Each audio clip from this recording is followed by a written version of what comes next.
گاڑی سفید رنگ کی حویلی کے سامنے آ کر رکی تھی۔ اس نے گاڑی سے قدم باہر نکالا۔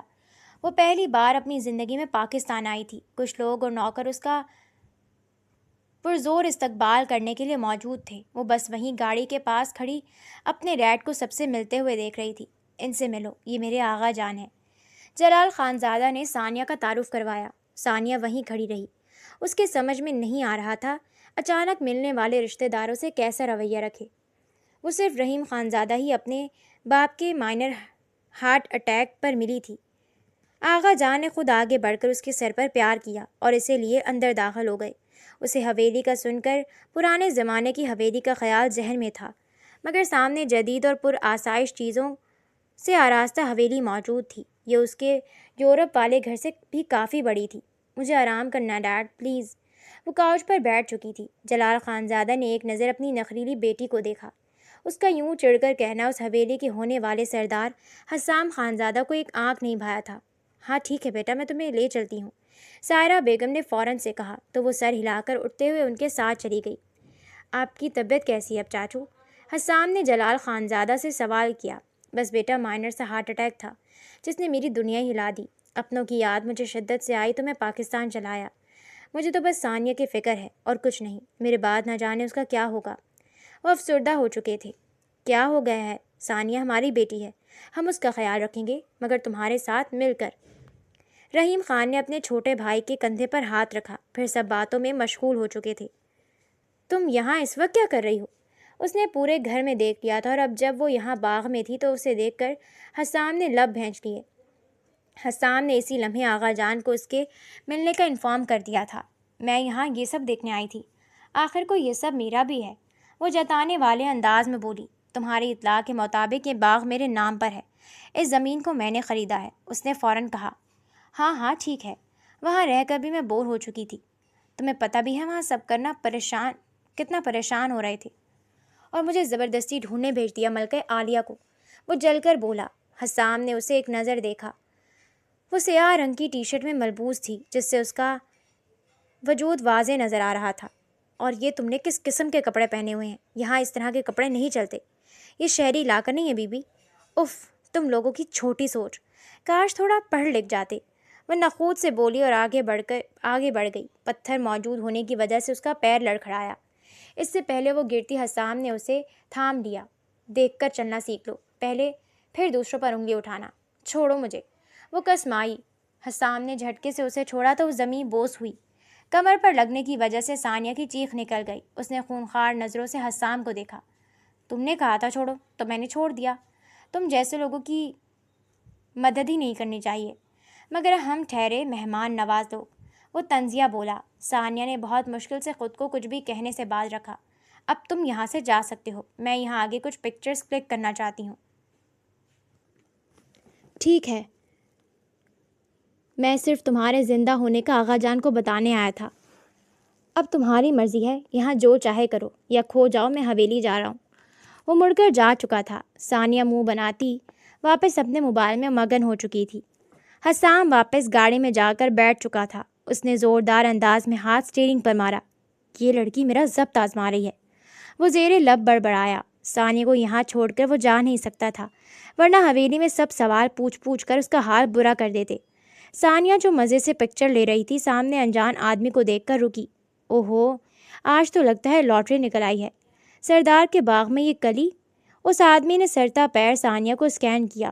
لیو می الون، جاؤ یہاں سے۔ ثانیہ نے اپنا لہجہ مضبوط رکھا۔ اس کی نظریں ارد گرد تھیں جہاں کوئی موجود نہیں تھا۔ اسے حسام کے جانے پر افسوس ہوا۔ اف، اپنی پکچرز لے رہی ہو تو کیوں نہ میں بھی ایک تصویر بنا لوں، اپنے سردار کو ہی بھیج دوں گا۔ اس نے موبائل نکال کر ثانیہ کے کچھ کہنے سے پہلے ہی ویڈیو بنائی۔ وہ برابر والے باغ سے ثانیہ کو اکیلا دیکھ کر یہاں آ چکا تھا۔ وہ حسام کے حریفوں کا آدمی تھا۔ تم نے میری تصویر کیوں لی؟ ڈیلیٹ کرو ابھی، وہ سرخ چہرہ لیے بولی۔ یہ کوئی ڈیلیٹ کرنے والی چیز نہیں ہے، لگتا ہے ولایت سے آئی ہو، میں گھما دیتا ہوں یہ باغ۔ اس نے ثانیہ کا بازو دبوچا تو وہ چلائی۔ ثانیہ نے گھبرا کر الٹے پیر بھاگنا شروع کر دیا۔ اس سب میں اس کا بازو پھٹ چکا تھا، اس کی آنکھوں میں واضح خوف تھا۔ رکو، کہاں بھاگ رہی ہو؟ زیادہ دور نہیں بھاگ سکتی۔ اس آدمی کے کہکہوں سے ثانیہ کا دل خوف سے دھڑکا۔ ثانیہ آنکھیں بند کیے بس بھاگتی جا رہی تھی۔ اس کا سر سامنے کھڑے حسام سے ٹکرایا۔ اس نے بمشکل خود کو سنبھالا۔ حسام نے ایک نظر اس کے پیچھے موجود اس آدمی کو دیکھا۔ حسام کو دیکھ کر ثانیہ کو پہلی بار راحت کا احساس ہوا تھا۔ وہ ابھی بھی حسام کے سینے سے لگی کھڑی تھی۔ اس کی آنکھوں میں آنسو آ چکے تھے۔ تمہاری ہمت کیسے ہوئی حسام خانزادہ کے گھر کی عورت پر ہاتھ ڈالنے کی، وہ بھی ہماری ہی زمین پر؟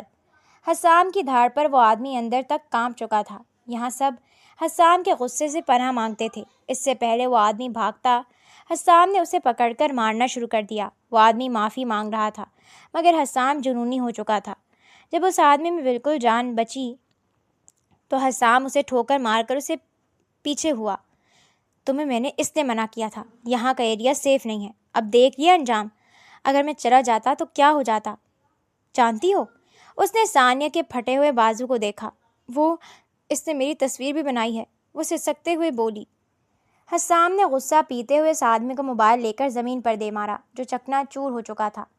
حسام نے اپنی چادر اتار کر اس کے کندھوں پر ڈالی۔ چلو اب یہیں کھڑے رہنا ہے۔ اس نے ثانیہ کا ہاتھ پکڑا اور اسے گاڑی میں بٹھایا۔ اب رونا بند کرو اور حویلی میں کسی کو کچھ نہیں بتانا، سب بلا وجہ پریشان ہوں گے۔ حسام گاڑی سٹارٹ کر کے آگے بڑھا چکا تھا۔ ثانیہ ابھی ناشتے کے لیے نیچے آ رہی تھی۔ وہ آج خوش تھی کیونکہ یہاں ایک ہفتہ رہنے کے بعد اس کے ڈیڈ نے اسے یہاں آنے سے پہلے کہا تھا کہ وہ لوگ ایک ہفتے میں واپس چلے جائیں گے۔ وہ ہائی ہیلز پہنے اسکرٹ اور ٹی شرٹ میں ملبوس سیڑھیوں سے نیچے اتر رہی تھی۔ حسام نے ہیل کی ٹک ٹک پر سر اٹھا کر دیکھا۔ پینسل ہیلز کی آواز اسے صاف سنائی دے رہی تھی۔ وہ سر جھٹک کر رہ گیا۔ اگلے ہی لمحے مسکراتی ہوئی ثانیہ آخری سٹیپ مس کر چکی تھی اور دھڑام سے زمین بوس ہوئی۔ اس کے چیخنے پر حسام نہیں اٹھا۔ کچن سے سائرہ بیگم اور ملازمہ نکل کر باہر آئیں۔ کیا ہوا؟ کیسے گر گئی تم؟ اٹھو بیٹا۔ نو آنٹی، مجھ سے اٹھا نہیں جا رہا، میرا پیر مڑ گیا، وہ چلائی۔ کس نے کہا تھا اتنی اونچی ہیل پہننے کے لیے؟ اب لگ گئی ہے تو ہم کیا کر سکتے ہیں؟ وہ کندھے اچکا کر واپس اپنے ناشتے کی جانب متوجہ ہو چکا تھا۔ کیا ہو گیا حسام؟ مہمان ہے وہ ہماری، تمہارے بابا اور جلال بھائی گئے ہوئے ہیں تو ہمیں ہی کچھ کرنا ہوگا۔ اپنی ماں کے ڈپٹنے پر وہ ناشتہ چھوڑ کر کھڑا ہوا۔ بیٹا کوشش تو کرو کھڑے ہونے کی، سائرہ بیگم نے ثانیہ سے کہا جو اپنا پاؤں پکڑے بیٹھی ہوئی تھی۔ مجھ سے نہیں کھڑا ہو جا رہا، ڈیڈ کو بلائیں پلیز۔ ابھی وہ نہیں آ سکتے کیونکہ وہ لاہور گئے ہوئے ہیں۔ انہیں پریشان کر بھی دیا تو انہیں آنے میں 2 سے 3 گھنٹے لگ سکتے ہیں، اس لیے اب اپنی مدد آپ کرنی ہوگی۔ حسام، جب تک ثانیہ یہاں تو نہیں بیٹھ سکتی نا؟ ہاں تو کس نے کہا تھا اپنے قد کی وجہ سے اتنی اونچی ہیل پہنے؟ اس نے ثانیہ کی ہائٹ پر کہا جبکہ ثانیہ کا قد نارمل تھا پر حسام کا قد 6 فٹ تھا جس کی وجہ سے وہ اس کے آگے چھوٹی لگتی تھی۔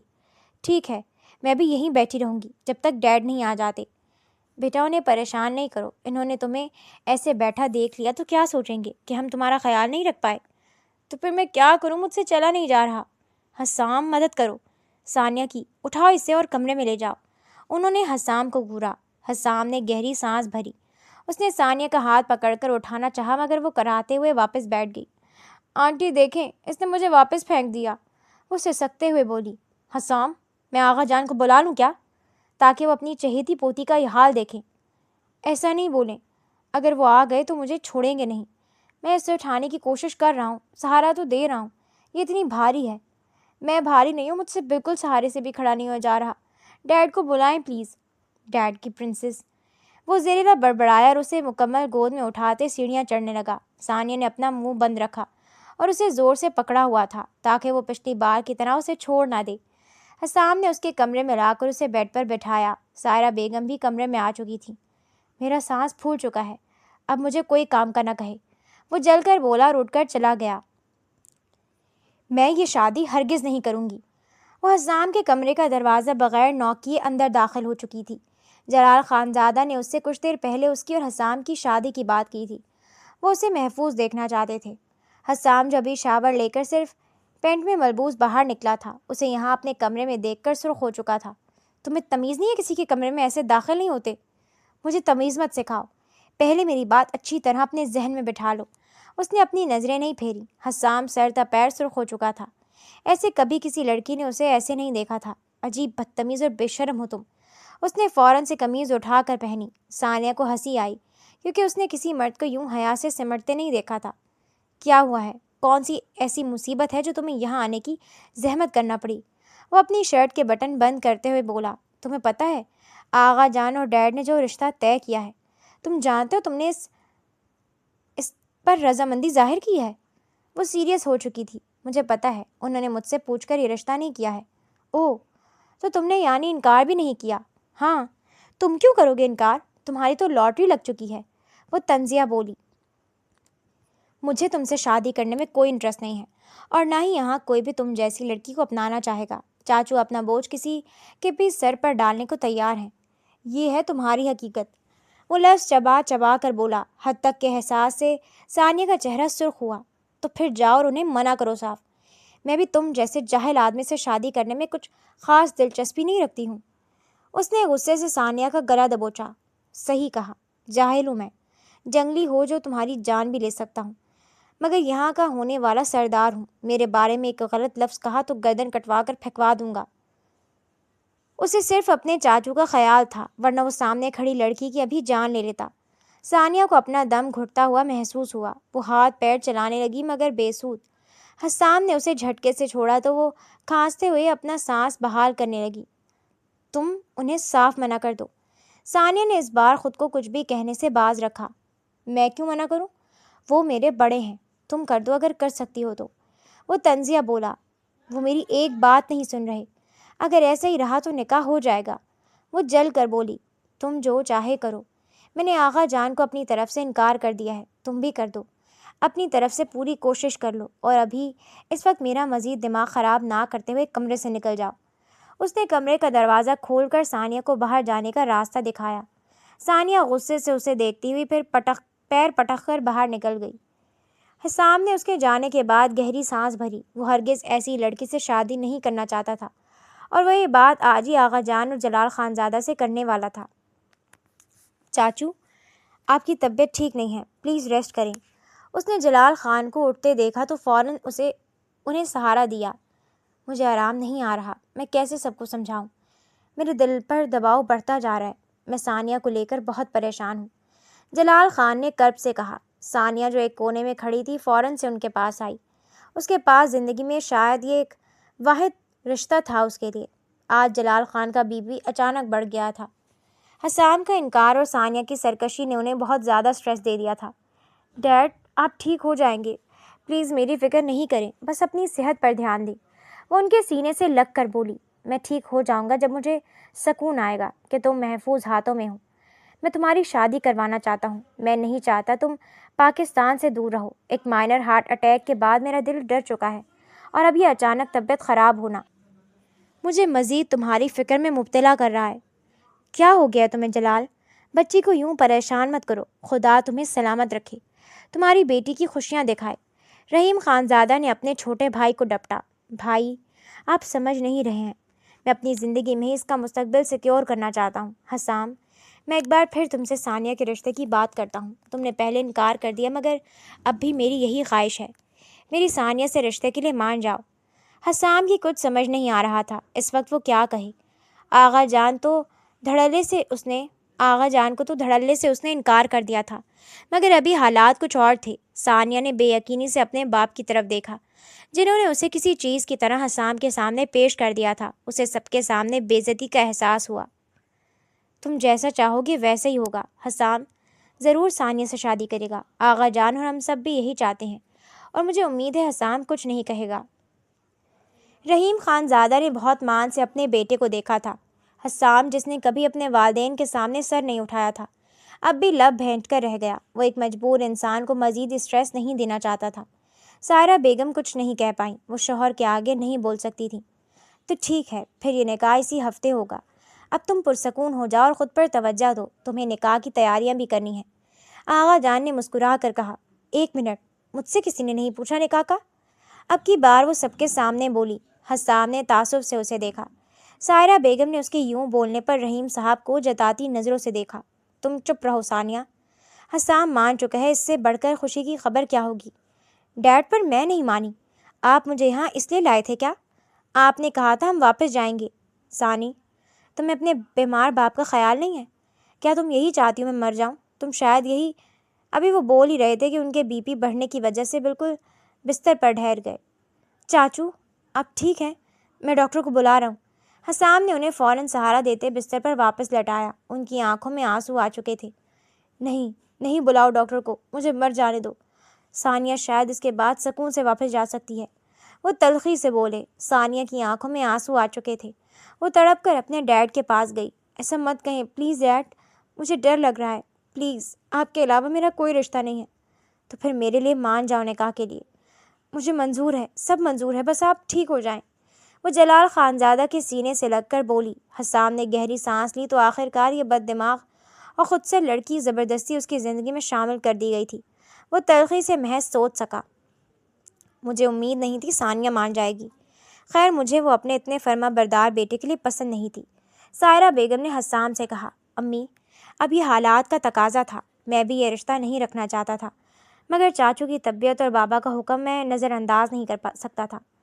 ہاں ٹھیک ہے، شاید اس کے رویے میں تبدیلی آ جائے۔ یہ کنگن ہمارے خاندانی ہیں، تم اسے دے دو، ابھی آغا جان نے کہا ہے۔ مگر ابھی رخصتی؟ وہ کچھ جھجکتے ہوئے بولا۔ ہاں مگر ابھی نکاح ہو چکا ہے، تمہیں اس سے ملنا تو ہے، اور یہ کنگن بھی دینے ہیں تاکہ آغا جان اور باقی سب کو بھی سکون ہو۔ انہوں نے سونے کے کنگن اس کے حوالے کیے۔ حسام اب ثانیہ کے کمرے کی جانب بڑھا۔ اس نے دروازہ آہستگی سے کھولا۔ پورا کمرہ بکھرا ہوا تھا۔ ٹیبل پر موجود تمام چیزیں پرفیوم زمین پر بکھرے ہوئے تھے، اور ثانیہ بیڈ کے ایک کونے میں سفید رنگ کے نکاح والے سوٹ میں ملبوس ہاتھوں میں سر گرائے بیٹھی تھی۔ چلے جائیں یہاں سے، آپ نے جو کہا تھا میں نے کر لیا ہے۔ اسے لگا تھا جلال خانزادہ کمرے میں آئے ہیں، ہمارا نکاح ہو چکا ہے، اس حقیقت کو تسلیم کر لو اب، ایسے کر کے تم چاچو کو پھر سے اسٹریس دے رہی ہو۔ حسام نے زمین پر پڑا سرخ رنگ کا کامدار دوپٹہ اٹھا کر کاؤچ پر رکھا۔ یہ دوپٹہ اس کی ماں کا تھا اور انہوں نے بہت محبت سے ثانیہ کو نکاح کے وقت پہنایا تھا۔ حسام کی آواز پر ثانیہ نے سر اٹھا کر اسے دیکھا۔ اس کی آنکھیں ابھی بھی آنسوؤں سے بھری ہوئی تھیں۔ حسام کا ساتھ یہاں کی کوئی بھی لڑکی پانا چاہتی تھی، مگر سامنے موجود لڑکی کو وہ ناپسند تھا۔ نکل جاؤ یہاں سے، کیوں آئے ہو یہاں؟ سکون نہیں ملا مجھ سے میری ڈیڈ کو چھین کر؟ تم سب نے مل کر ان کا مائنڈ بنایا تھا، ورنہ وہ کبھی میرے ساتھ ایسا نہیں کرتے۔ وہ حلق کے بل چلائی۔ ہم میں سے کسی نے نہیں چھینا انہیں، چاچو صرف تمہاری بھلائی چاہتے ہیں اور کچھ نہیں۔ تو پھر تم یہاں کیوں آئے ہو؟ ہاں، نکاح ہو گیا تو کیا سمجھ رہے ہو مجھے حاصل کر لو گے؟ یہی چاہتے تھے نا؟ وہ اٹھ کر اس کے مقابل آئی۔ تم کوئی دنیا کی آخری خوبصورت لڑکی نہیں ہو ثانیہ جلال، میں چاہوں تو ابھی اپنا حق لے لوں، مگر تم جیسی لڑکی کو میں منہ لگانا پسند نہیں کرتا۔ نکل جاؤ ابھی یہاں سے، تمیز سے، میرے ہی گھر میں کھڑے ہو کر مجھ سے اونچی آواز میں بات نہیں کر سکتی تم۔ حسام نے اس کا جبڑا دبوچتے ہوئے کہا، جا رہا ہوں، یہ کنگن میری ماں کے ہیں، آغا جان اور چاچو کو صبح دکھا دینا تاکہ انہیں کچھ تسلی ہو، اور یہ تمہارے ہاتھ سے اترنے نہیں چاہیے۔ حسام نے اس کا ہاتھ دبوچ کر کنگن اس کی کلائی میں چڑھائے اور کمرے سے نکل گیا۔ ثانیہ نے اس کے جانے کے بعد انہیں اتار کر زمین پر پھینک دیا تھا۔ میں یورپ واپس جانا چاہتی ہوں، اب ڈیڈ کی بھی طبیعت ٹھیک ہے تو میرے خیال میں ہمیں جانا چاہیے۔ اس کے لاؤنج میں آ کر سب کے سامنے کہنے پر جلال خانزادہ کے ماتھے پر موجود بلوں میں اضافہ ہوا۔ لیکن یہ نہیں ہو رہا ہے، وہاں اب میرے لیے کچھ نہیں رکھا، میں پاکستان میں اپنوں کے ساتھ ہی رہنا چاہتا ہوں۔ ٹھیک ہے پھر آپ یہاں خوشی سے رہ لیں، میں یہاں سے جا رہی ہوں، میری فلائٹ ہے اسی ہفتے، آپ چاہیں تو اپنا ارادہ بھی بدل سکتے ہیں کیونکہ میں یہاں نہیں رہنا چاہتی۔ اس کی جرت سب اسے دیکھ رہے تھے۔ آج تک حویلی میں کسی کی ہمت نہیں ہوئی تھی بڑوں کے سامنے اپنی آواز بلند کرنے کی۔ بیٹا تمہیں یہاں کوئی مسئلہ ہے تو ہمیں بتا سکتی ہو، شاید وہ حل ہو جائے۔ جلال یہاں رہنا چاہتا ہے، مگر ہم سب چاہتے ہیں تم یہاں رہو، آخر یہ تمہارا اپنا گھر ہے۔ آغا جان نے نرمی سے اسے سمجھانا چاہا۔ او پلیز، یہ سب باتیں دقیانوسی ہیں، یہاں مسئلے نہیں سب سارے مسائل ہیں۔ اگر آپ کو ڈیڈ کو یہاں رکھنا ہے تو رکھیں، میں اپنے گھر یورپ چلی جاؤں گی۔ وہ بدتمیزی سے تڑخ کر بولی۔ یہاں حسام کی بس ہو چکی تھی، اسے ہرگز برداشت نہیں تھا کہ کوئی آغا جان سے بدتمیزی کرے۔ وہ اپنی جگہ سے کھڑا ہوا۔ اپنی ٹون کو قابو میں رکھو بی بی، یہاں ہمارے گھر میں کھڑے ہو کر ہمارے بزرگوں سے ایسی بات نہیں کر سکتی تم، یہاں تہذیب کا مظاہرہ کیا جاتا ہے۔ اس کی بلند آواز پر سب کی نظریں اس کی جانب اٹھیں۔ ثانیہ کو اس کے مداخلت کرنے پر آگ لگ چکی تھی۔ اسے سامنے کھڑا شخص ایک آنکھ نہیں بھاتا تھا۔ حسام بیٹا کیا ہو گیا؟ میں بات کرتا رہا ہوں، بچے تو نادان ہوتے ہیں، میں سمجھا رہا ہوں اسے۔ میں کچھ نہیں سمجھوں گی، انف از انف، وہ سرخ چہرہ لیے بولی۔ سائرہ بانو کو اس کا یہ انداز ایک آنکھ نہیں بھایا تھا۔ کتنا منع کیا تھا انہوں نے اس نکاح پر، مگر آغا جان کی موجودگی میں وہ صبر کا گھونٹ پی کر رہ گئیں۔ کیا ہو گیا ثانی؟ تحمل سے کام لو، ابھی چل ہو جاؤ، ہم بعد میں اس بارے میں بات کر لیں گے۔ شرمندگی کے احساس سے جلال خان نے اسے ٹوکا، تمیز سے۔ یہ تمہارا یورپ نہیں ہے، ہماری حویلی ہے، تھوڑی تمیز وہاں سے سیکھ کر آتی یہاں، تاکہ چاچو کو تمہاری وجہ سے شرمندگی کا سامنا نہیں کرنا پڑتا۔ وہ بلند آواز میں بولا، میں نے نکاح کر لیا، پر اب میں مزید کسی کی باتوں میں نہیں آؤں گی، میں یہاں سب کو اپنا فیصلہ سنانے آئی تھی۔ وہ کہہ کر جا چکی تھی، جبکہ جلال خان زیادہ کسی سے نظریں ملانے کے قابل نہیں رہے تھے۔ آپ سٹریس مت لیں چاچو، میں اس معاملے کو دیکھ لوں گا، اس نے جلال خان زادہ کے کندھے پر ہاتھ رکھتے ہوئے کہا۔ میں جلد آنے کی کوشش کروں گی میڈی، میں جانتی ہوں تم بھی مجھے مس کرتے ہو، اس نے ویڈیو کال پر موجود مائیکل سے کہا۔ ہاں تم جلد آ جاؤ ورنہ یہ لوگ تمہیں وہاں سے آنے نہیں دیں گے، تم تو جانتی ہو پاکستانی لوگوں کو۔ مائی لو، ویڈیو کال پر اس کا دوست میڈی بولا۔ اوہ تو یہ بات ہے جس کی وجہ سے تم جانا چاہتی ہو، یہاں سب پر الزام رکھ کر، سب کو گلٹی فیل کروا کر تم صرف یہاں سے فرار کا راستہ چاہتی ہو۔ حسام کمرے کا آدھا کھلا دروازہ کھول کر اندر داخل ہوا۔ اس نے ایک خونخوار نظر ثانیہ پر پھر اس کے موبائل پر ڈالی۔ ثانیہ اس وقت سلک کے نائٹ سوٹ میں ملبوس تھی جس کے بازو سرے سے ہی نہیں تھے۔ میڈی، میں تمہیں بعد میں کال کرتی ہوں۔ وہ کال بند کرنے کے بعد اس کی جانب مڑی۔ میں بس یہاں سے جانا چاہتی ہوں، وجہ جو بھی ہو یہ تمہارا مسئلہ نہیں ہے، وہ منہ بنا کر بولی۔ اس کے اس ایٹیٹیوڈ پر حسام تپ چکا تھا۔ حسام نے اس کا بازو پکڑ کر موڑتے اسے دیوار سے لگایا۔ میرا مسئلہ ہے اور سب سے بڑا ہے، کیونکہ تم مسز حسام ہو، میرے نام کے ساتھ جڑی ہوئی ہو، بھلے یہ رشتہ کیسے بھی بنا ہو، مگر میری بیوی ہو تم، اور مجھ سے رشتہ رکھنے کے باوجود تم یہ سب کر رہی ہو۔ چھوڑو مجھے، درد ہو رہا ہے جنگلی انسان، ثانیہ ہاتھ کی تکلیف سے چلائی۔ درد ہو رہا ہے اب تمہیں؟ وہاں سب کے سامنے جیسے زبان چل رہی تھی، بتا دوں کیا وجہ ہے واپس جانے کی؟ اس نے اپنی گرفت مضبوط کی تو ثانیہ کو اپنی ہڈی ٹوٹتی ہوئی محسوس ہوئی۔ تمہاری مینٹالٹی ہی خراب ہے، دقیانوسی ہو تم، جاؤ جا کر بتانا ہے تو بتا دو، مگر میں جا کر رہوں گی یہاں سے۔ حسام نے اپنا چہرہ اس کے نزدیک کیا۔ اس کی سرخ آنکھوں سے ایک پل کے لیے ثانیہ کی آنکھوں میں خوف ابھرا۔ تمہیں جانا ہے تو جاؤ، جہاں جانا ہے جاؤ، یہاں کوئی تمہیں ویسے بھی خاص پسند نہیں کرتا، مگر میرے نام کے ساتھ جب تک تمہارا نام جڑا ہے تم اپنی حدود نہیں بھول سکتی۔ میرے آغا جان اور گھر والوں سے بدتمیزی کی، اب تو زبان کھینچ کر رکھ دوں گا، اس نے انگلی اٹھا کر وارن کیا۔ اس نے اپنی گرفت ہلکی کی تھی۔ ثانیہ کچھ دور کھسکی، مگر فرار کے لیے کوئی راستہ نہیں تھا۔ وہ دونوں ہاتھ دیوار پر رکھے اس کے فرار کی راہیں بند کر چکا تھا۔ چھوڑ دے مجھے، اگر اتنی بری ہوں تو۔ کیوں رکھا ہوا یہ نام نہاد رشتہ؟ چھوڑ دیتا، تم جیسی لڑکی میں مجھے کوئی دلچسپی نہیں ہے جو انتہائی خودسر ہو، پر صرف آغا جان اور چاچو سے کیے ہوئے وعدے کا بھرم ہے، ورنہ میں کب کا تمہیں چھوڑ دیتا۔ جلد تمہاری یہ خواہش بھی میں پوری کر دوں گا، سب کو اعتماد میں لے کر۔ اس نے ثانیہ کا جبڑا دبوچا۔ ثانیہ جسے آج تک کسی نے ڈانٹا بھی نہیں تھا، اس کی آنکھوں میں آنسو آ چکے تھے۔ چھوڑو مجھے، میں ڈیڈ کو بتاؤں گی کہ تم میرے ساتھ کیا کر رہے ہو۔ وہ کبھی یقین نہیں کریں گے، انہیں اپنی بیٹی کا پتہ ہے جسے بہت سے بہانے چاہیے یہاں سے جانے کے۔ ویسے اگر اتنا یورپ جانے کی جلدی تھی تو نکاح کیا ہی کیوں؟ کیونکہ میں مجبور تھی، مگر تمہیں تو بہت خوشی ہو رہی ہوگی، تمہارے ہاتھ یورپ کی نیشنلٹی کا ذریعہ بھی آ گیا۔ میں پاکستان میں خوش ہوں بیوی، تم اپنے خیالوں کی دنیا میں رہو اور یہاں جب تک ہو اپنی حدود نہیں بھولنا، ورنہ یہاں سے انسان غائب کروانا میرے لیے بائیں ہاتھ کا کھیل ہے۔ میں یہاں سے چلی جاؤں گی تو طلاق کے پیپرز بھجوا دینا، واپس میں کبھی یہاں نہیں آنا چاہوں گی جہاں تم جیسے مرد رہتے ہوں۔ کیا کہا؟ مجھ جیسے مرد؟ تمہاری حرکت پر تو مجھ جیسے مرد کو تمہیں قید کر دینا چاہیے، مگر دیکھو تم یہاں آرام سے جا رہی ہو، میں تم جیسی لڑکی کو یہاں رکھ کر ماحول خراب نہیں کرنا چاہتا۔ اس نے ثانیہ کے بال مٹھی میں جکڑے تو وہ تکلیف سے کرائی۔ چھوڑو مجھے، ڈیڈ کوئی ہے؟ وہ زور سے چلائی تو حسام نے گھبرا کر اس کے لبوں پر ہاتھ رکھا۔ اس کی مضبوط گرفت میں وہ پھڑپھڑا کر رہ گئی۔ چپ، ایک دم چپ، اگر تم ذرا بھی بولے تو تمہیں یہاں سے کبھی نہیں جانے دوں گا، جتنا خاموشی سے ہو سکتا ہے نکل جاؤ یہاں سے۔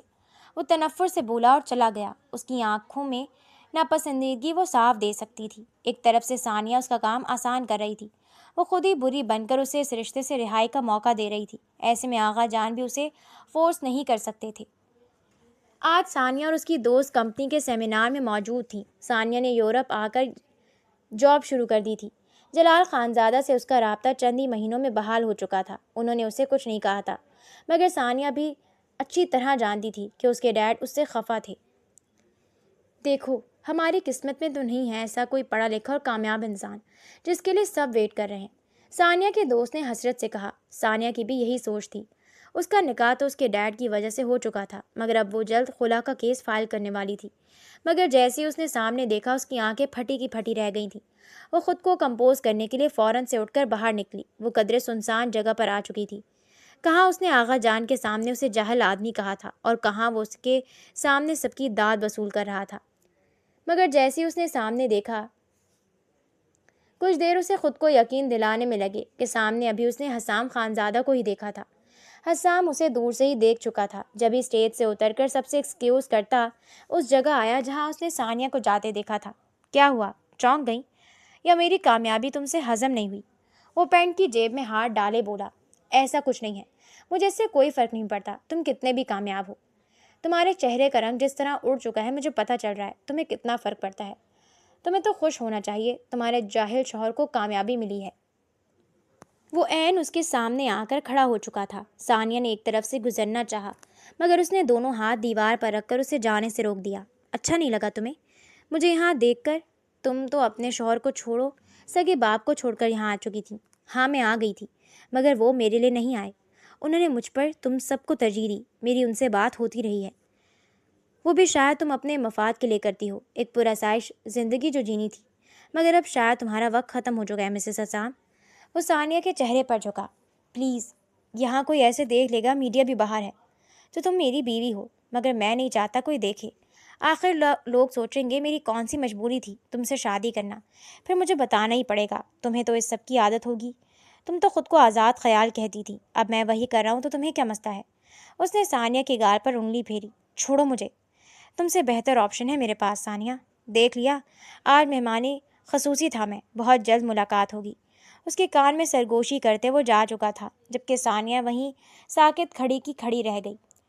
یہاں کیا کر رہا یار؟ اگر لڑکا یہاں رہا تو میں کام نہیں کر پاؤں گی، ثانیہ کی دوست امبر نے حسام کو دیکھتے ہوئے کہا۔ وہ پوری طرح حسام کی خوبصورتی میں ڈوب چکی تھی۔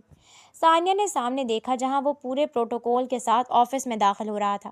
سیاہ کوٹ پینٹ میں ملبوس وہ سلیقے سے بال بنائے وجیح لگ رہا تھا۔ اس کا لمبا قد اسے سب میں ممتاز بنا رہا تھا۔ کمپنی کا ہیڈ اس کے ساتھ ساتھ چل رہا تھا۔ ثانیہ کو یہ کوئی اتفاق نہیں لگ رہا تھا، مگر وہ کچھ کہہ نہیں سکتی تھی۔ باس کے آتے ہی سب اپنی جگہ سے کھڑے ہو چکے تھے۔ حسام کی نظریں اس پر جمی ہوئی تھیں۔ ثانیہ کو بھی ناچار اس کے اعزاز میں کھڑا ہونا پڑا تھا۔ مسٹر حسام، یہ ہماری ٹیم ہے، امید ہے آپ ان کی مدد سے یہاں بزنس کو مزید بڑھانے کے بارے میں ڈسکس کر سکیں گے۔ ہاں شور، میں ٹیم ممبر سے مل کر خوش ہوں، اور آج سے ہی ہم IT ڈپارٹمنٹ میں ورکنگ شروع کر دیں گے۔ مجھے ٹائم ڈیلے اور سستی بالکل پسند نہیں ہے۔ امید ہے آپ کی ٹیم اس پر پورا اترے گی۔ وہ روانی سے انگریزی میں بول رہا تھا۔ ثانیہ کو یقین نہیں آ رہا تھا کہ سامنے موجود آدمی حسام خانزادہ ہی ہے جسے وہ سالوں پہلے چھوڑ آئی تھی۔ وہ باس کے ہمراہ اپنے روم میں جا چکا تھا، جبکہ ثانیہ یوں ہی کھڑی رہی۔ کیا ہوا ثانیہ؟ میڈی نے اس کے سامنے چٹکی بجاتے ہوئے کہا تو ثانیہ ہوش میں آئی۔ میڈی وہ انسان تھا جو یونی کے شروع سے اس کے ساتھ رہا تھا۔ کچھ بھی نہیں، وہ سر جھٹک کر رہ گئی۔ وہ واپس اپنے کام کی طرف متوجہ ہو چکی تھی۔ کچھ دیر میں اس کی ڈیسک پر رکھا انٹر کام بجا۔ اسے آفس روم میں بلایا گیا تھا۔ وہ گہری سانس لے کر اٹھتے ہوئے روم میں ناک کر کے داخل ہوئی، جہاں حسام سیٹ سے ٹیک لگائے بیٹھا تھا۔ آپ ہیں یہاں سائبر سیکیورٹی کی ٹیم ہیڈ؟ یس سر۔ وہ حسام کو گھورتے ہوئے لفظ چبا چبا کر بولی۔ جی، یہ چیزیں میں دیکھتی ہوں اور میڈی چارٹس وغیرہ بناتا ہے۔ او، بلائیں ذرا میڈی کو، ہم بھی ملیں میڈی سے۔ اسے یاد تھا کس طرح آخری بار ثانیہ میڈی سے ویڈیو کال پر بات کر رہی تھی۔ اس کے ہاتھ کی رگیں ابھر چکی تھیں۔ ثانیہ ابھی میڈی کو بلانے گئی تھی۔ اس نے ٹیبل پر رکھا پین اپنے ہاتھ میں دبوچا۔ جیسی ثانیہ اندر داخل ہوئی، حسام نے پین نیچے رکھ دیا۔ باس کے اعصاب تنے ہوئے تھے۔ ثانیہ کے پیچھے سے ایک لڑکا نکلا جو لڑکیوں جیسی ٹی شرٹ اور کان میں بالی پہنے ہوئے تھا۔ میڈی کہاں ہے؟ اس نے پوچھا۔ یہی تو ہے میڈی، میرا دوست اور پارٹنر۔ اس کے متعارف کروانے پر حسام ساکت رہ گیا۔ تو کیا وہ جس کے اتنا کہنے پر یہاں آئی تھی وہ یہ تھا؟ حسام کو اپنے اوپر غصہ آیا جو بلا وجہ اتنے سال رقابت کی آگ میں جلتا رہا تھا۔ یس سر، آپ بتائیں کیا کام ہے؟ میڈی بولا۔ اس کی آواز بھی بالکل زنانہ سی تھی۔ ہاں، کام تمہیں میں آج ای میل کر دوں گا میڈی۔ اس کی نظریں ابھی بھی میڈیا پر ہی جمی ہوئی تھیں۔ اسے سمجھ نہیں آ رہا تھا اپنی بیوقوفی پر غم منائے یا کسی لڑکے کے نہ ہونے پر خوشی۔ آپ کھڑی کھڑی کیا دیکھ رہے ہیں؟ آفس کی انسپیکشن ہو گئی ہو تو یو میں لیو، وہ روب جماتے ہوئے بولا۔ ثانیہ لب بھینچ کر اس بلا وجہ کی عزت افزائی پر آفس سے باہر نکلی۔ اس ایک ہفتے میں حسام نے اسے بری طرح تنگ کر کے رکھ دیا تھا۔ وہ خود سے اور اپنی جاب سے بری طرح عاجز ہو چکی تھی۔ آج اس نے سیدھا حسام سے بات کرنے کا سوچا تھا۔ حسام کبھی اسے سب کے سامنے ذلیل کر دیتا تھا اور کبھی آفس میں بلا کر گھنٹوں اسے کام کے لیے بیٹھائے رکھتا۔ تمہارا مسئلہ کیا ہے؟ تمہیں صرف مجھ سے مسئلہ ہے اور کسی سے نہیں ہے۔ میں ایسے اپنی آفس میں کام نہیں کر پا رہی ہوں، اس نے فائلز ٹیبل پر پٹکتے ہوئے بولا۔ میں یہاں تمہارا باس ہوں، چاہوں تو 1 منٹ میں تم جیسی بہانے بنانے والی لڑکی کو آفس سے نکال دوں۔ وہ آرام سے کرسی پر جھولتے ہوئے بولا۔ تم میرا کیریئر برباد نہیں کر سکتے، تم ایسا نہیں کرو گے۔ تمیز سے پکارو مجھے۔ پہلے بھی تمہیں تمیز نہیں تھی، مگر مجھے عزت کی عادت ہو چکی ہے، اور جو میری عزت نہیں کرتا وہ ذلیل ہو جاتا ہے۔ وہ اٹھ کر اس کے قریب آ چکا تھا۔ آپ ایسا نہیں کر سکتے، میں ڈیڈ کو بتا دوں گی۔ تم میری شکایت کرو گی ان سے؟ اتنے سالوں میں تم نے میرا نام نہیں لیا اور اب اپنے کام کے بیچ تعلقات لا رہی ہو، کتنا ان پروفیشنل ہے یہ، اس نے تعصب سے کہا۔ مجھے طلاق چاہیے۔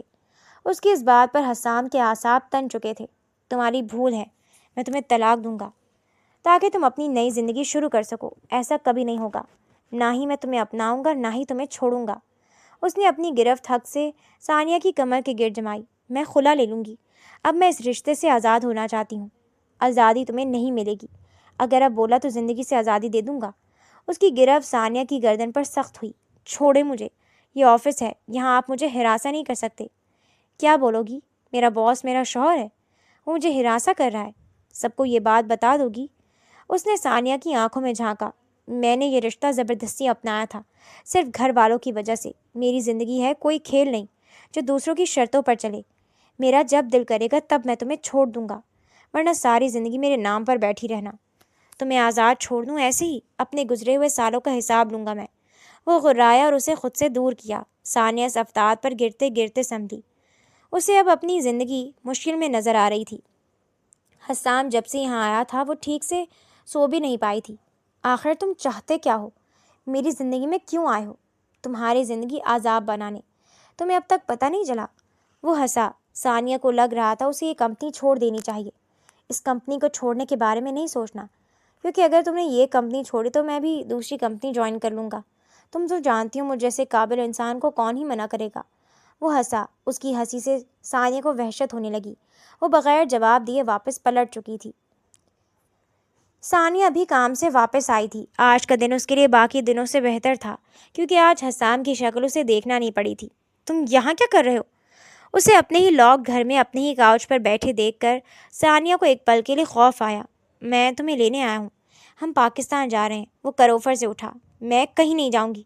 تمہارا مقصد شاید شروع سے ہی تھا، تم مجھے یہاں سے لے جانا چاہتے تھے۔ ابھی تم جا سکتے ہو یہاں سے۔ جانتی ہو میں نے اتنے سال اتنی محنت کی ہے اور آج میں اس مقام پر موجود ہوں، پر جتنے پل میں نے محنت کی ہے ہر لمحہ تمہارا چہرہ میرے سامنے رہا۔ اس نے ثانیہ کے بال پر انگلی پھیری۔ ثانیہ کا سانس اس لمس پر رک چکا تھا۔ تمہارا چہرہ مجھے یاد دلاتا تھا کہ مجھے اپنا آپ ثابت کرنا ہے، اور دیکھو آج میں تم سے کئی گنا کامیاب ہوں، مگر اب تو میری ترجیح نہیں رہی۔ اس نے ثانیہ کے گال پر انگلی پھیری۔ یہ لمس اسے اندر تک کپکپانے پر مجبور کر چکا تھا۔ میں نہیں جاؤں گی، مجھے کہیں نہیں جانا۔ میں وہاں سے اپنے ڈیڈ کو چھوڑ کر اس لیے نہیں آئی کہ تم مجھے واپس لے جاؤ۔ ہمارا رشتہ کچھ بھی نہیں ہے۔ یہاں اب بھی تم میرے رحم و کرم پر ہو۔ مجھے بار بار رشتے کا نام لے کر احساس مت دلاؤ کہ تم میری ہو، ورنہ تم جس رشتے سے انکاری ہو اس کا احساس میں تمہیں بخوبی دلا سکتا ہوں۔ اس نے دانت پیس کر کہا۔ پلیز، تمہیں کیا فائدہ ہوگا؟ تمہیں ویسے بھی مجھ جیسی لڑکی اپنی زندگی میں نہیں چاہیے تھی۔ اس نے التجائیہ کہا۔ اگر تم نہیں چل رہی ہو تو میں تمہیں زبردستی بھی لے جا سکتا ہوں۔ اس نے اسے اٹھاتے ہوئے کہا۔ چھوڑو مجھے، یہاں پر ہر طرف CCTV ہے، تمہیں جیل ہو جائے گی۔ وہ ہاتھ سے مستقل اس کی کمر پر مار رہی تھی، مگر اس پر کچھ اثر نہیں ہوا۔ وہ ثانیہ کو ایسے ہی کندھے پر ڈالے باہر نکلا۔ ہر جگہ صرف پیسہ بولتا ہے۔ میں تمہیں یہاں سے پاکستان لے جا کر دکھاؤں گا، سب کچھ میرے کنٹرول میں ہے، تو تم بلا وجہ اپنے ہاتھوں کو تکلیف دے رہی ہو۔ وہ باہر نکلا جہاں سیاہ گاڑی ان کی منتظر تھی۔ ایک آدمی پہلے ہی دروازہ کھول چکا تھا۔ اس نے ثانیہ کو پچھلی سیٹ پر پٹخا اور خود بھی اس کے برابر میں بیٹھا۔ اس کے بیٹھتے ڈرائیور نے گاڑی زن سے آگے بڑھا دی۔ چھوڑو مجھے، میں گاڑی سے کود جاؤں گی، وہ چلائی۔ دیکھو، میں تمہیں یہاں سے لے جا کر رہوں گا تو تمہارا انکار کرنا فضول ہے۔ اگر تم نے ایئرپورٹ پر کچھ بھی کیا تو تمہارا دوست میڈی۔ اس نے جملہ ادھورا چھوڑا۔ میڈی کو کیا؟ تم نے کیا کرا اس کے ساتھ؟ وہ چلائی۔ میں نے اب تک کچھ نہیں کیا، مگر وہ میری تحویل میں ہے، چاہو تو دیکھ سکتی ہو۔ اس نے جیب سے موبائل نکال کر ویڈیو دکھائی جس میں میڈی بندھا ہوا تھا۔ ثانیہ اپنی وجہ سے کسی معصوم کو مشکل میں نہیں ڈالنا چاہتی تھی۔ تم چھوڑ دو اسے، میں چلوں گی ساتھ۔ وہ روحاں سی ہوئی۔ جب ہم پاکستان پہنچیں گے میرے آدمی اسے آزاد کر دیں گے۔ وہ اب آرام سے اپنی جگہ بیٹھ چکا تھا، جبکہ ثانیہ اسے دل ہی دل میں برا بھلا کہہ رہی تھی۔ وہ دونوں پاکستان کی سرزمین پر اتر چکے تھے۔ ثانیہ دوبارہ اس حویلی کو دیکھ کر سنسی دہلیز پر ہی کھڑی رہ گئی۔ چلو، اب کیا یہاں بھی تمہیں گھسیٹ کر لانا پڑے گا؟ حسام نے اس کا بازو پکڑا اور اسے اندر لے آیا۔ سامنے جلال اور رحیم خانزادہ چائے پی رہے تھے۔ ثانیہ کو دیکھ کر انہیں جھٹکا لگا تھا۔ ثانیہ نے اتنے عرصے بعد اپنے باپ کو دیکھا جو بوڑھے لگ رہے تھے۔ ان کے چہرے پر تھکن کے آثار تھے۔ ان کی طبیعت بہت بار یہاں خراب ہوئی تھی، مگر انہوں نے ثانیہ کو خبر نہیں ہونے دی تھی۔ ڈیڈ! وہ جھٹکے سے ان کے گلے لگ گئی۔ اس کی آنکھوں میں آنسو آ چکے تھے۔ تم یہاں بیٹا؟ کیا ہوا؟ کوئی مسئلہ ہوا ہے؟ انہوں نے گھبرا کر پوچھا تو ثانیہ نے سر نفی میں ہلایا۔ تو پھر؟ ان کے کپکپاتے ہاتھ ثانیہ کے چہرے پر جا ٹھہرے۔ ثانیہ کو وہ بہت کمزور لگ رہے تھے۔ وہ اتنے عرصے اپنے ڈیڈ سے کیسے غافل رہ سکتی تھی، یہی سوچ سوچ کر اسے خود پر غصہ آ رہا تھا۔ ثانیہ بیٹا، آرام کرنا ہے تو جاؤ، آج بھی تمہارا کمرہ ویسا ہی ہے۔ رحیم خان نے محبت سے اس کے سر پر ہاتھ پھیرا۔ نہیں، مجھے ڈیڈ کے پاس رہنا ہے۔ وہ جلال خان کو لیے کاؤچ پر بیٹھ چکی تھی۔ اس نے ارد گرد حسام کو تلاش کیا مگر وہ کہیں نہیں تھا۔ تو کیا حسام اسے یہاں جلال خانزادہ کی وجہ سے لایا تھا؟ اس کے ذہن میں سوچ ابھری۔ ڈیڈ، آپ نے مجھے بتایا نہیں۔ میں کیا بتاتا کہ میں بیمار ہوں؟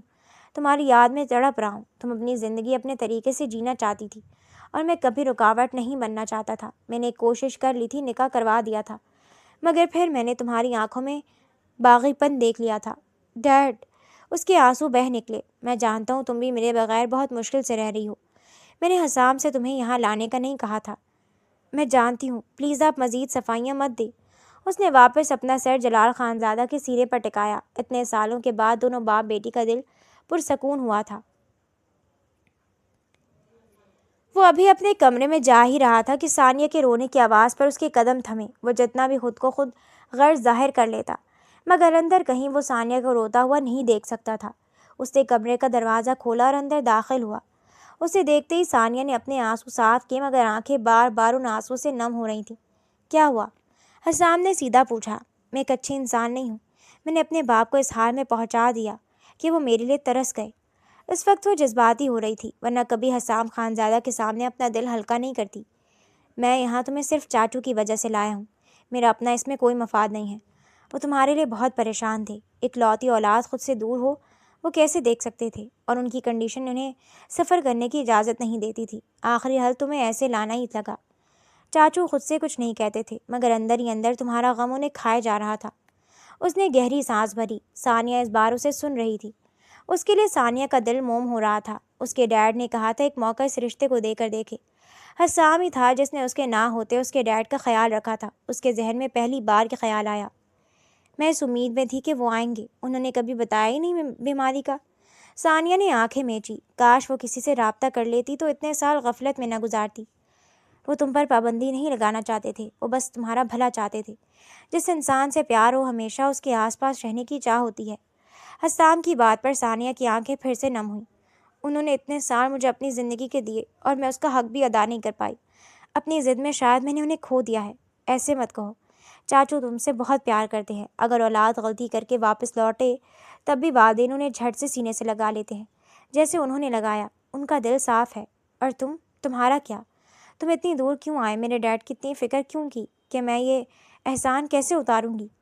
وہ میرے چاچو ہیں، یہ میرا فرض تھا، اور اتنی دور آنا مجبوری۔ تمہیں میں کچھ بھی کہہ لیتا تم نہیں مانتی، اسی لیے زبردستی لے آیا۔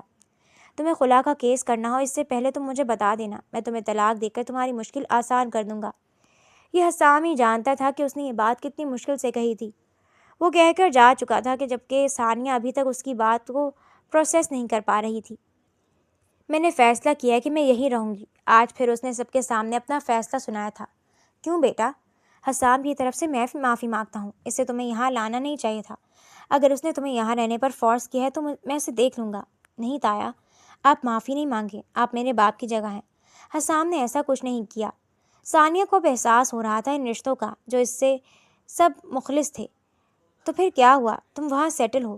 آغا جان نے سوال کیا۔ وہ اب بھی اسے زور زبردستی سے روکنا نہیں چاہتے تھے۔ کیونکہ میں ڈیڈ کے پاس رہنا چاہتی ہوں، انہیں یہاں سکون ملتا ہے اور مجھے ان سے بڑھ کر کچھ بھی نہیں ہے۔ آپ لوگوں کو کیا میرا یہاں رہنا قبول ہے؟ بیٹا، یہ تمہارا اپنا گھر ہے، مگر تم یہ فیصلہ ہرگز کسی دباؤ میں آ کر نہیں کرنا۔ تم اب بھی جانا چاہو تو جا سکتی ہو، اس گھر کے دروازے ہمیشہ تمہارے لیے کھلے ہیں۔ تھینک یو، میں شاید یہ سب محبتیں ڈیزرو نہیں کرتی، پر اب میں یہاں رہوں گی تو آپ لوگوں سے بہت کچھ سیکھ جاؤں گی، اس نے مسکرا کر کہا اور باقی سب سے باتوں میں مشغول ہو گئی۔ حسام، ہم یہ کہاں آئے ہیں؟ وہ حویلی سے 1 گھنٹے کی ڈرائیو پر اسے شہر لے آیا تھا۔ گاڑی ایک بڑی عمارت کے سامنے رکی تھی۔ چلو تم خود دیکھ لینا۔ حسام اسے لیے لفٹ ہوتا ایک آفس روم میں داخل ہوا۔ یہ کس کا آفس ہے؟ اس نے ستائش بھری نظروں سے اس خوبصورت آفس کو دیکھا۔ گیس کرو۔ وہ اس کی آنکھوں میں اس آفس کے لیے اپنی پسندیدگی دیکھ چکا تھا۔ یہ ثانیہ کے پسند کو مد نظر رکھتے ہوئے ڈیزائن کیا گیا تھا۔ یہ آفس تمہارا ہے؟ نہیں، یہ آفس تمہارا ہے۔ اس نے نیم پلیٹ پلٹی جو دوسری طرف رکھی ہوئی تھی، جس پر ثانیہ کا نام درج تھا۔ چند لمحے ثانیہ بے یقینی سے اسے دیکھتی رہی۔ میرا آفس؟ مگر کیوں؟ کس لیے؟ تمہیں اپنا کیریئر بنانا ہے؟ چاچو کو چھوڑ کر تم جانا نہیں چاہتی تو کچھ نہ کچھ تو کرنا تھا۔